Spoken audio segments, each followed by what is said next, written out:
Gerald, why don't you tell us about the state of the state, about what's happening in your domain in regards to the zero trust journey? Sure. Thanks for having me here. So, I before the executive order even came out, when I Sure. arrived here, I introduced zero trust to the staff. So it was an education to be had, and I find that across the federal government, there's still education to be had around zero trust. But the approach was to take a functional capabilities model that we had, about 50 or so functional capabilities. We inventoried that because we wanted to make the most of our investment and see what we were doing well, what we needed to work on, as well as where our gaps were or what we need to do a lot more work on. So from that, we were able to gauge what we needed, where we were doing good, and then we were able to start identifying projects to fill those gaps. So we understood where our as is was and what that journey needs to be in between for all five of the pillars.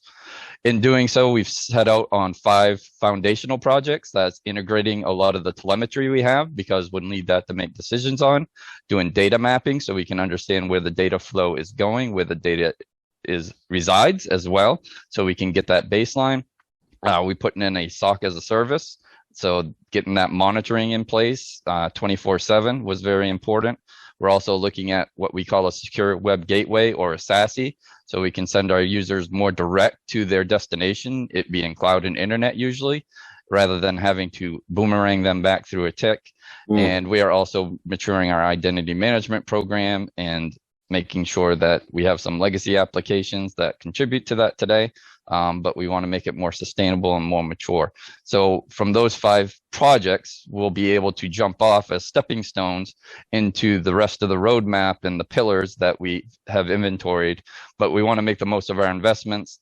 So, we have a lot of tools, we have a lot of telemetry already, so we want to make the most of that going forward.